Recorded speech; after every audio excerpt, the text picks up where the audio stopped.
발부가 결정될 것 같네요. 예. 지금 저희가 포인트를 두고 지금 핵심으로 짚어보고 있는 게 바로 오른쪽입니다. 자, 방금 전에 정유라 씨가 서울중앙지법에 도착했기 때문에 아마 국정농단 사건 이후 한 10월부터 해서 한 8, 9개월 만에 모녀가 일단 만나진 않았습니다만 이렇게 서울중앙지법 서관 3층에 같은 층에 지금 있는 겁니다. 방금 전에 이제 들어갔다시피 이제 정유라 씨는 319에서 영장 실질 심사를 받을 거고 지금 최순실 씨는 아직도 재판 중입니다. 예, 이수희 변호사님, 사실 최순실 씨의 재판은 12시 반쯤에 이제 끝이 나고 최순실 씨의 변호인이 정유라 씨의 변호인과 같기 때문에 이제 영장실질심사로 옮겨갈 텐데 참 기구한 운명이라는 게 같은 건물에 같은 층에서 재판을 받게 된 거예요, 어쨌든.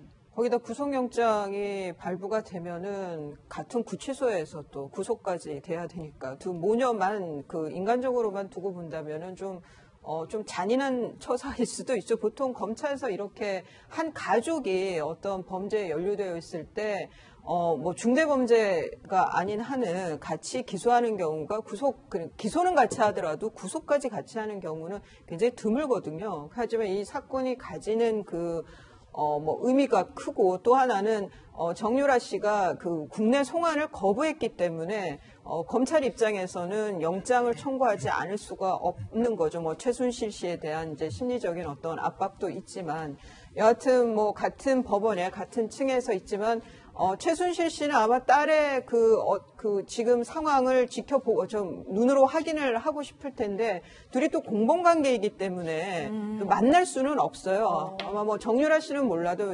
최순실 씨의 마음은 굉장히 좀 신경 변화가 클 것 같다 그런 생각이 듭니다. 사실 그러니까 영장이 발부가 되면 아까 말씀하셨던 것처럼 남부구치소로 갈 수도 있습니다만 아마 이번에 영장이 발부되면 정유라 씨는 서울구치소로 갈 거예요. 이게 왜 지금 남부구치소에 좀 이해할 수 없게 둘이 같이 있게 된 거냐면 원래 이제 그 정유라에 대한 체포영장을 최초에 발부받을 때 그때는 최순실이 서울구치소에 있었습니다. 근데 박 전 대통령이 서울구치소에 들어오면서 남부구치소로 옮기는 바람에 그때는 정유라 씨가 최순실이 없는 남부구치소를 이제 그 체포영장에서 나중에 집행할 장소로 기재를 했던 거거든요. 그래서 아마 오늘 구속영장이 만약에 발부가 된다면, 그러니까 구속이 돼서는 같은 곳에 있지는 않을 가능성이 좀 높다. 뭐 이런 말씀 드리고. 지금 화면에 잠깐 나오는데 오늘 오전에 지금 정유라 씨는 1시 30분쯤에 본인 영장실질심사를 받기 위해서 저렇게 서울중앙지법으로 들어가고 있고 아까 방금 전에 지나간 화면은 최순실 씨가 오늘 오전에 본인 직권남용 혐의에 대한 재판을 받기 위해 저렇게 똑같은 곳으로 시차를 두고 오전에는 최순실 씨, 오후에는 저렇게 딸인 정유라 씨가 같은 서울중앙지법 서관 3층의 모습을 드러냈습니다. 예. 준비한 거 한번 잠깐 보시면 백 변호사님, 네. 저는 이곳을 가보지 못했는데 이 서관 3층, 이 319와 312호 그렇게 멀리 떨어져 있는 곳은 아닐 거 아니에요? 가깝습니다. 뭐 걸어서도 뭐 한 1, 2분이면 갈 수 있는 정도 거리고요. 예. 그러니까 지금 아까 말씀하셨던 것처럼 뭐 죄는 분명히 뭐 지긴 했지만 그 모녀가 같이 한 층에서 그것도 같이 재판을 받고 한 명은 영장실질심사를 받는다는 그런 부분에 대해서는 사실 가족들 사이에서는 굉장히 안타까움이 있을 것 같습니다. 그런데 지금 최순실 씨가 현재 계속 취하고 있는 건 사실 정유라가 들어오기 전까지는 본인의 혐의를 굉장히 열심히 좀 소명을 하는 모양새였는데 예. 들어오는 날부터 지금까지, 그러니까 오늘 같은 경우는 굉장히 시무룩해 있었다고 하고요. 그러니까 들어오는 날은 사실 마지막 최후 진술할 때 그 법정에서 정유라 얘기해봐야 아무 의미가 없는 게 정유라는 어디서 재판받을지도 모르고 그 재판장이 뭐 정유라를 용서해 주시는 것도 아님에도 불구하고 정유라의 얘기만 하고 있다라는 건 최순실이 지금 굉장히 심리적으로 좀 힘들어하고 있는 것 같다라는 생각이 들고요. 예. 지금은 물론 최순실이 박 전 대통령에 대해서 굉장히 뭐 아직도 존경하는 분이다라는 표현을 쓰면서 박 전 대통령이 유리한 짓을 하려고 노력하고 있지만 나중에 정유라하고 박 전 대통령하고 무언가 선택해야 될 상황이 되면 예상치 못한 그런 폭탄 발언 충분히 나올 수 있다. 그러니까 저런 측면을 보고 지금 최순실의 심경 변화하는 모습을 보면 그런 것도 좀 예상해 볼 수 있을 것 같습니다. 예, 뭐 이어받아서 말씀을 드리면 이현정 의원님 네. 기분 탓일까요? 저는 법정을 출석하는 최순실 씨의 모습이 유난히 힘이 없어 보인다라는 생각이 들었는데 네. 자기 재판에 참석을 하지만 신경은 온통 딸의 재판에 가 있다. 뭐 저희가 이렇게 판단할 수 있을까요? 그렇죠. 보는 사람도 저걸 보면서 기구하다고 생각하는데 본인 당사자는 어떻겠습니까? 예. 더군다나 정말 자기 자식가 제일 아끼는 정말 어렵게 낳은 딸이거든요. 결국 그 시험과 나기를 통해서 결국 낳았고 어렸을 때부터 정말 애지중지 키워서 정유라만 돌본 사람만 5명이라는 거 아니겠습니까? 그렇게 이제 귀하게 자랐고 이 모든 사실 국정농단의 발단의 한 편에서는 사실 이제 정유라에 대한 어떤 후원 그리고 정유라를 예를 들어서 이제 승마를 시켜서 금메달 따게 하고 그다음에 대학을 보내고 마지막 부분은 이제 IOC 선수위원이 되는 게 하는 예. 뭐 그런 꿈까지 가질 정도로 정말 정유라를 위해서라면 모든 걸 다 희생했던 게 바로 이제 최순실의 입장이라면 그런 딸이 지금 자기와 똑같은 층에서 바로 그냥 소리 지르면 바로 들릴 만한 그런 장소에서 같은 재판을 받고 있다는 것 자체가 보면 이거는 참 본인이 상상도 못했던 일일 겁니다. 이제 그러면서 본다면 자신이 저지른 이 행위에 대한 그런 무거움도 좀 느낄 거고 왜 자기가 이렇게 또 딸까지 이런 어떤 처지에 있고 더군다나 손자는 지금 또 외국에 있지 않습니까? 그렇죠. 보호모성에 있고 그 재산 많으면 뭐 하겠습니까 지금 이렇게 가족들이 다 재판받고 이런 상황이 돼 있는데 예. 결국 아마 자신이 그동안 했던 데 대한 뭐 일말의 양심이 있다라면 상당히 후회를 하지 않았을까라는 또 그런 추정도 해봅니다. 지금 화면 보면 좀 시무룩해지고 많이 침통한 엄마에 비해서 딸은 아직도 약간은 천진난만으로서도 좀 엿보일 수 있고요. 알겠습니다. 이수희 변호사님. 네. 최순실 씨가 이런 얘기를 한 것으로 전해졌는데 화면 보시면 딸 100% 구속될 것 같다. 무지렁이 딸이다. 저런 얘기를 했습니다. 참 최순실 씨는 저는 그러니까 딸이 이렇게 정유라 씨가 와서 구속 직전에 상황에 빠져 있지만 생각만큼 최순실 씨가 그렇게까지 심리적으로 무너졌느냐 저런 말을 했다라고 하면 무지렁이 딸이라는 표현을 썼다라고 하면 그렇게 감정적인 상황에 빠져 있는 것 같지는 않아요. 본인에 대해서 지금 무지렁이라고 표현을 한다는 거는 여전히 본인은 실세가 아니었다는 거잖아요. 그리고 여전히 자기는 이런 국정농단 사태에 있어서 뭐 중심 인물이 아니었다라는 거를 지금 은연중에 드러내면서 말을 하는 거기 때문에 그래서 또 생각 외로 설사 구속이 된다고 정유라 씨가 구속이 된다 하더라도 최순실 씨의 법정에서의 진술 태도는 크게 달라지지 않을 수도 있지 않느냐 뭐 이런 좀 추측도 가능할 것 같습니다. 같은 층에 지금 한 공간에 있기 때문에 두 기구한 모녀 얘기를 좀 해봤다면 이제부터는 철부지 작전을 쓰는 게 아니냐는 정유라 씨 얘기를 해보겠습니다. 어머니 재판에 대해 어떻게 생각하고 있을지 정유라 씨의 목소리 한 번 더 들어보시죠. 제가 어머니 재판 내용을 하나도 듣지도 못하고 보지도 못해서 어떻게 되고 있는지 전 하나도 전에 들은 것이 없어요. 안에 갇혀 있어서 검색을 할 수가 없어요. 저희 어머니 일이요? 네. 뭐 어머니가 재판을 아직 형을 받는 재판을 안 하셨다 그것만 들었고 나머지 얘기는 안 하셨습니다. 예, 뭐 계속 모른다고 이야기하고 있는데 저희가 뭐 고지고대로 받아들여야 할까요? 그건 이경재 변호사 얘기하고 다르잖아요. 사실 그러니까 이경재 변호사가 직접 가진 않았지만 변호사가 덴마크 현지로 날아가서 접견을 했습니다. 그리고 이쪽 상황도 알려주고 귀국 날짜 조율했다는 얘기까지 했었거든요. 그러니까 제가 보니까 정유라 씨가 굉장히 천진난만하게 기자들 앞에서 막 말을 많이 했는데 그러니까 일부는 확실하게 좀 준비되어 있는 얘기라는 생각이 들었는데 이 부분도 마찬가지입니다. 그러니까 나는 지금 이 국정농단 사태랑 아무 관련이 없다라는 얘기를 강조하고 싶은 거예요. 그 엄마가 지금 무슨 혐의로 재판받는지도 잘 모르는데 그러면 본인이 거기 관계가 있겠어요? 무슨 혐의로 재판받는지도 모르는데 근데 그렇기 때문에 그러니까 정유라가 이번에 와서 굉장히 뭐 20세 철부지 같은 그냥 막 웃어가면서 얼굴도 찡그려가면서 편하게 얘기하는 듯한 모습을 보여줘서 다 진실을 얘기하는 게 아닌가라고 생각하시는 분들도 있으나 사실 그 전에 변호인이 가서 어느 정도 내용을 좀 조율한 것 같고요. 어떤 부분은 어떻게 해야 될지에 대해서 명확하게 정리를 좀 한 것 같습니다. 물론 이게 이제 향후 수사 과정에서 어떻게 될지 좀 지켜봐야 되겠지만 딱 이렇게 보시면 돼요.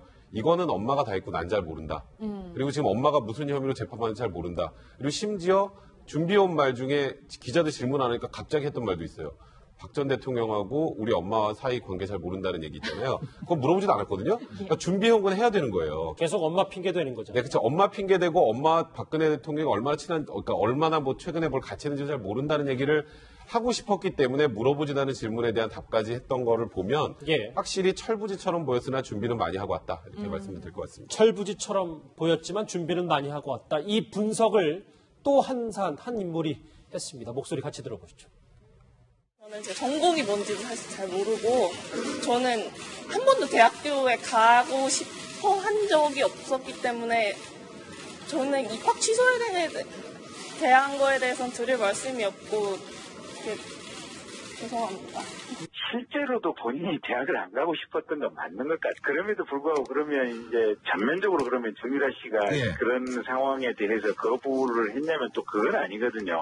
본인이 그 모든 것을 실제로 전혀 모르고 있고 그 혜택만을 받았을 뿐이다라고 사실관계가 정리가 된다면 사실은 정유라 씨는 아무런 죄도 성립하지 않고 처벌이 불가능하게 될 상황이 있을 수도 있죠. 처벌 불가능. 저걸 다 노리고 한 작전이다. 심지어 이런 얘기까지 했어요. 저는 이 기사를 보고 참 흥미로웠는데 이현정 의원. 네. 내 이름이 바뀌는 것도 본인이 몰랐다. 다 엄마가 시켜서 한 거다. 이런 얘기를 했습니다. 뭐 유행가의 이름도 몰라요, 성도 몰라요. 그런 유행가이긴 하지만 어떻게 성인이 돼서 자신의 이름을 바꾸는 것까지도 몰랐다. 이거는 제가 볼 때는 좀 너무 좀 나간 거 아닌가요? 사실은 어떤 자기 이름이 바뀌고 부르는 게 자체가 다른데, 그리고 주민등록도 다 있지 않습니까? 그까지 몰랐다는 것은 정말 나 아무것도 몰라요. 세상에 아무것도 몰라요라는 거하고 똑같거든요. 그 지금 아까 대학교도 마찬가지 나왔는데 자기 전공도 몰랐다 나왔는데 이게 말이 안 되는 게 교수하고 이메일을 주고 받은 게 있습니다. 교수가 이제 하도 이제 그 어떤 과제를 내야 되니까 이 과제를 내야 되니까 교수가 이제 이메일을 보낸 거예요. 그럼 뭐라도 좀 보여줘야 하지 않겠냐. 그래서 보면 그 철자도 틀린 사진하고 몇 개 글을 보냅니다. 그 교수한테. 자, 그러면 우리가 상식적으로요. 20대의 어떤 여성이 대학생인데 그래도 자기가 무슨 과인지는 알잖아요. 그 이메일이 오면 이거 왜 보낸지는 알고 대체 내가 이대를 다니는데 어디를 다니는지는 그 정도는 아는 거거든요. 예. 그러니까 그런 면에서 지금 정유라 씨가 이야기하고 있는 변명 자체는 그러니까 아까 우리가 왜 준비된 거라고 이야기할 수밖에 없는 이유가 최소한의 그건 상식이란 거죠. 아, 이름은 내가 바꾸는 건 알았지만 내가 엄마한테 이름 바꾸라고 하진 않았다. 이렇게 이야기를 해야 되는데 자기 이름 바꾼지도 몰랐다. 그리고 이대에 대해서는 무슨 과인지도 몰랐다. 이건 이야기는 이미 그 이대 교수들하고 왔다 갔다 한 이메일의 기록이 다 있지 않습니까? 그러니까 그런 걸로 볼 때 지금 법조인들께서 보시는 게 보면 이거는 준비한 거다. 왜냐하면 지금 이제 대중들한테 보여주는 거는 아, 정말 쟤는 아무것도 모르는 애야. 엄마가 다 했는 것 같아. 이런 이미지를 지금 며칠 동안 기자 어떤 인터뷰를 통해서 정말 확 보여주잖아요. 일반인들 같은 경우는 저걸 보면 아, 쟤는 진짜 아무것도 모르네. 다 최순 씨가 다 했네. 이런 이미지를 확 준단 말이죠. 그래서 이제 영장이 기각될 것 같아. 이런 전망도 나오는 이유가 저렇게 아무것도 몰랐는데 엄마 했는데 영장이 떨어질까?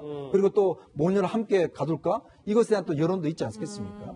그렇기 때문에 아까 말씀하실 때 저도 상당히 일정 부분에 관련해서는 상당히 본인 이야기보다 상당히 오버해서 이야기를 한 측면도 있다. 그거는 법을 잘 아는 분의 어떤 코치가 있지 않고 조력이 있었을 것이다. 저렇게 이야기를 못한다는 생각입니다. 글쎄요, 뭐 전공도 모르고 개명도 몰랐다는 걸 저렇게 당당하게 얘기할 부분인가 싶기는 한데 뿐만 아니라 그러니까 독일에서 덴마크로 가게 된 경위도 도피인 줄 몰랐다는 거예요. 엄마가 가라 그래서 갔다는 거예요. 그러니까 뭐 거의 아무것도 모르고 자기는 뭐 엄마가 시키는 대로 다 했다 그런 이야기인데 이것은 방금 말씀하신 것처럼 그야말로 법률인의 조력을 받은 그야말로 짜여진 이야기죠. 왜냐하면 이분이 엄마하고 싸우면 늘 이기는 분 아닙니까? 그리고 엄마하고 싸울 때 이기는 무기 하나가 딱 있죠. 말 안 타. 이 한마디에 엄마가 바로 지고 모든 걸 엄마가 최유라 씨가 해달라는 대로 정유라 씨요? 정유라 씨가 해달라는 대로 최순실 씨가 다 해줬던 거 아닙니까? 그럴 정도로 강한 멘탈과 주도권을 가지고 있는 사람인데 정말 뭐 덴마크에 간 것도 엄마가 가라 해서 같이 나는 왜 가는지도 모르고 갔다. 도피한 게 아니다. 이 이야기는 사실은 이제 지금 법원에서 구속영장이 떨어질 때 구속영장이 떨어지는 두 개의 이유가 있지 않습니까? 그게 이제 도피라든지 그다음에 증거인멸 이 두 가지 이유인데 이게 사실은 덴마크로 도망갔다는 것이 이제 전례가 도피를 한 경험이 있기 때문에 도피 사유가 되기 때문에 영장을 친다. 이거 이제 회피하기 위한 하나의 또 변명이 아닌가. 그러니까 지금 최순실 씨도 이런 이야기예요. 아까 좀 전에 질문이 있었지만은 그럼에도 불구하고 영장이 청구되고 구속이 될 것이다. 100% 이런 이야기를 한다는 거는 자기 죄를 자기들이 이미 다 알고 있다는 거죠. 그런 이야기를 하나 잠재적으로 드리고 또 하나는 뭔가 하면은 검찰이 가혹하게 우리를 수사한다. 그런 걸 이제 이미 이제 국민들에게 코스프레해서 동정심을 유발하기 위한 그런 태도라고 봅니다. 개명 사실도 본인이 몰랐다는데요. 글쎄요. 알겠습니다. 근데 이렇게 아무것도 모른다는 정유라 씨가 과거에 덴마크에서 취재진 앞에 섰을 때는 꽤 구체적인 진술을 하기도 했습니다. 그 목소리 들어보죠. 그 부분에 대해서. 그거는 제가 확실하게 설명드릴 수가 있는 게 제가 아버지랑 어머니가 이혼하시면서 강원도 땅을 저가 인수를 받았어요. 총 2차례에 걸쳐서 36만 유로를 대출을 받았어요. 1원 한 장 저희 돈 안 쓰고 그 대출만으로 이 집을 샀어요. 한국에서 이 대출을 다 갚았어요. 막 조세포탈 그런 거 있잖아요. 그런 것도 저희가 독일에서도 저희가 세무사를 쓰면서 세금을 다 냈어요. 아니 아무것도 모른다더니 저 말은 구체적인 단어들하고 수치도 그렇고 굉장히 정확하게 얘기를 합니다. 예. 아니 사실 20세 철부지 학생이라면 조세포탈이라는 단어도 없어요. 조세포탈이라는 단어 쓸 수 있지 않겠습니까? 굉장히 어려운 단어입니다. 생각보다. 예. 그러니까 지금 정유라 씨가 지금까지 보면 난 이것도 몰라요, 저것도 몰라요, 아무것도 몰라요 정도 수준이라면 이렇게 자세하게 할 수 없는데 그래서 사실 변호인의 조력을 받았다라고 하는 겁니다. 유리한 부분, 변명해야 될 부분, 해명해야 될 부분 확실하게 해명을 해요. 그리고 저번에 기억하실지 모르겠지만 계약서도 포스트잇도 중요한데 다 붙여놔가지고 자기 사인만 해서 다 모른다고 했는데 그런 것도 사실 현실적으로 20세 대학생이 생각해내기 쉽지 않은 내용이거든요. 그러니까 지금 아까 그 얘기 있었잖아요. 해외 도피인 줄도 모르고 엄마가 가래서 갔다. 그렇죠. 그러니까 쉽게 말해서 해외 도피인 줄 알았지만 엄마가 가래서 갔다면 공범이 됩니다. 그러니까 그런 거 하나까지도 굉장히 신경을 쓴 거고요. 지금 보면 기자회견장에서 저렇게 막 말을 많이 하는데 검찰 들어가서는 지금 뭐 그렇게 말을 많이 안 한다고 알려져 있거든요. 제가 저번에 이런 얘기를 한 적이 있었는데 제가 정유라의 변호인이면 검찰 들어가면 무조건 묵비권. 이게 정유라 씨를 어디로 튈지 모르기 때문에 이렇게 얘기하다가 흥분해서 나오기 시작해서 꼬투리가 하나 잡히기 시작하면 완전히 무너지거든요. 그래서 검찰 조사에서는 말을 좀 많이 아끼라는 아마 변호인의 조력이 있었던 것 같고 뭐 그런 걸 종합해 보면 정유라가 그 덴마크에서 한참 동안 있는 동안에 굉장히 그래도 많은 준비를 하고 왔다. 그러니까 우리가 지금 너무 철부지 어린애 같네. 그러니까 저 주변에서도 보니까 정유라 진짜 뭐 아무 잘못도 없는 거 아니야 이런 사람들이 있어요. 실제로. 그러니까 그렇게 여론전은 하고 그리고 이제 검찰 들어가서 또 법원에 가서는 기존에 이제 그 최순실 씨가 했던 그런 스타일대로 뭐 모르쇠 전략 아니면 이제 묵비권 행사하는 전략으로 진행할 가능성이 높다 이렇게 보입니다. 예. 그런데 이수희 변호사님, 어쨌든 정유라 씨는 불법 특혜를 받은 당사자란 말이에요. 그럼 정유라 씨의 말대로라면 나는 가만히 있었는데 남들이 알아서 특혜를 줬다는 거예요. 이런 전략이 검찰이나 법원에서 통할까요? 제가 이제 일전에 한번 그 최순실 씨나 박근혜 전 대통령의 이제 전면 부인 전략에 대해서 한번 그러니까 부인을 할 때는 전면 부인이 최선이에요. 뭐 하나 인정하기 시작을 하면 이렇게 흙이 무너지듯이 좀 누수가 일어날 수 있는 거거든요. 그런 면에서 부인을 할 땐 전면 부인이 계속 나은 건데 지금 하나 포인트를 좀 놓치고 있는 게 이 정유라는 학점을 억지로 받으니까 부정하게 받는 거에서는 엄마 따라서 총장실에 갔던 거, 뭐 이런 것들은 있었어요. 그러니까 정유라가 등장하는 부분이 금메달 들고 간 거. 그래서 보여줘도 되냐 그래가지고 금메달 보여준 거.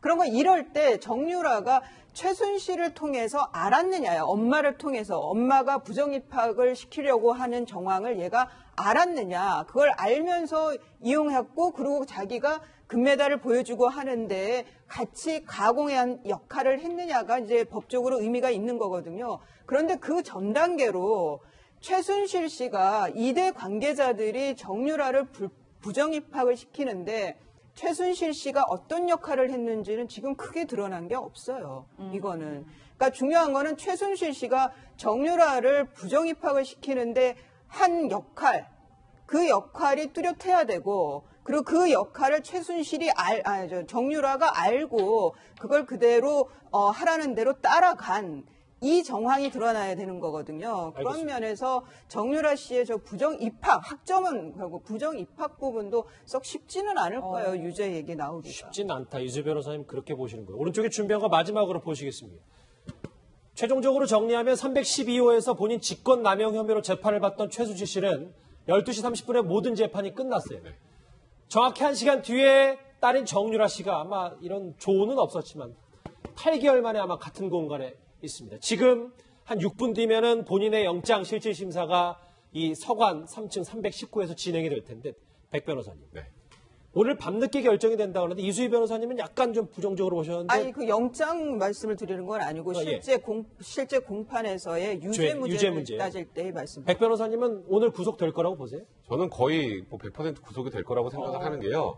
왜냐하면 정유라 씨가 한국에 있다가 저렇게 잡혔다면 통상적으로 모녀를 둘 다 영장을 청구하는 경우 그렇게 흔치는 않습니다.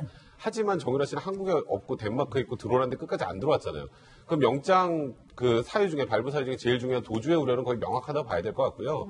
지금 일단 그 업무방해죄 조금 전에 말씀하셨던 이대 학사 비리와 관련해서는 지금 관련자들 전부 오늘 어제가요 이제 전부 다 이제 구형까지 내려진 상황에서 어느 정도 검찰에서 정리가 됐다라는 생각이 들고 예. 그 외에 나머지 혐의들도 오늘 모든 거 뭐 뇌물죄 뭐 그다음에 해외재산 도피 이런 부분은 영장기재 범죄 사실에 포함이 안 됐거든요. 이 부분은 나중에 혹시 영장이 발부가 되면 그 다음부터 적극적으로 조사를 할 생각인 것 같은데. 나름 검찰에서 명확한 사실관계 확정된 것만 영장기재 범죄 사실에 넣었다라는 측면을 본다면 그래도 뭐 구속영장은 발부될 가능성이 굉장히 높지 않을까. 그리고 저는 다른 뭐 박근혜 전 대통령이나 뭐 이재용 부회장이나처럼 막 새벽 늦게가 아니라 그렇게 늦지 않은 시간에 영장 발부가 결정될 거라고 생각됩니다. 알겠습니다. 끝나지 않은 국정농단 관련 소식 짚어봤습니다.